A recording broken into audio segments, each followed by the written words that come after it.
Я сама, например, делаю свечи из вощины. Вот. И, соответственно, это все сделать, продавать. И для этого нужно свободное время. Алсу Шигапова одна воспитывает дочку-инвалида. Сейчас ей 5 лет.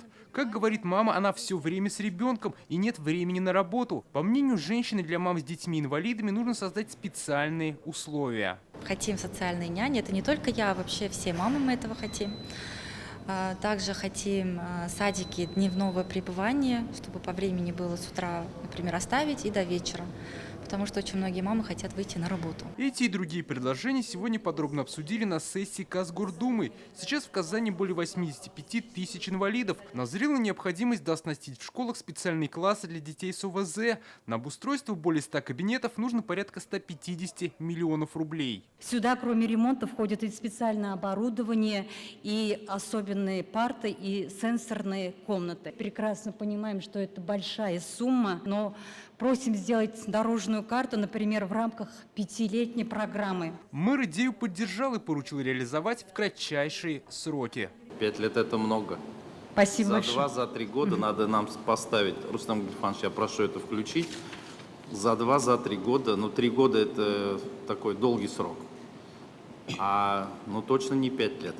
Это особенные дети, и к ним нужно особенное отношение. Также необходимо готовить кадры для работы с особенными детьми и создавать условия для занятий спортом и творческого развития. Оснащение требует инфраструктура самого города. Это и пандусы, и специальные кнопки вызова персонала в учреждениях. Отдельным блоком стоит проблема недобросовестных водителей, которые незаконно занимают парковочные места для инвалидов. Это полномочия Государственной инспекции безопасности дорожного движения. Рустам Гельфанович сказал, что рассмотрит на комиссии. Также я прошу начальника управления внутренних дел вместе с нашим руководителем исполнительного комитета, с ГИБДД, систематизировать эту работу. Патрулирование необходимо проводить не стихийно, на регулярной и постоянной основе. Сейчас в Казани более 19 тысяч инвалидов трудоспособного возраста, работает лишь каждый третий. Создать дополнительные рабочие места призваны изменения в республиканском законе о квотировании. Квота будет считаться выполненной не только тогда, когда вы определили, что вот да, у меня есть места для инвалидов, а тогда, когда работодатель не просто определил, но и трудоустроил на эти места. Позволит увеличить вот такой подход, изменения в законодательстве, вообще увеличить охват и предоставление рабочих мест по республике на 8 тысяч. Мы полагаем, для Казани рост произойдет до 2000 новых рабочих мест.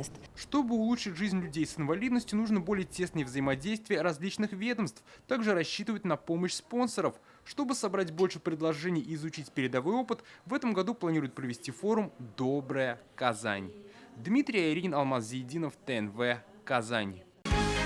Закажи рекламу на ТНВ. Телефон в Казани 5 705 100.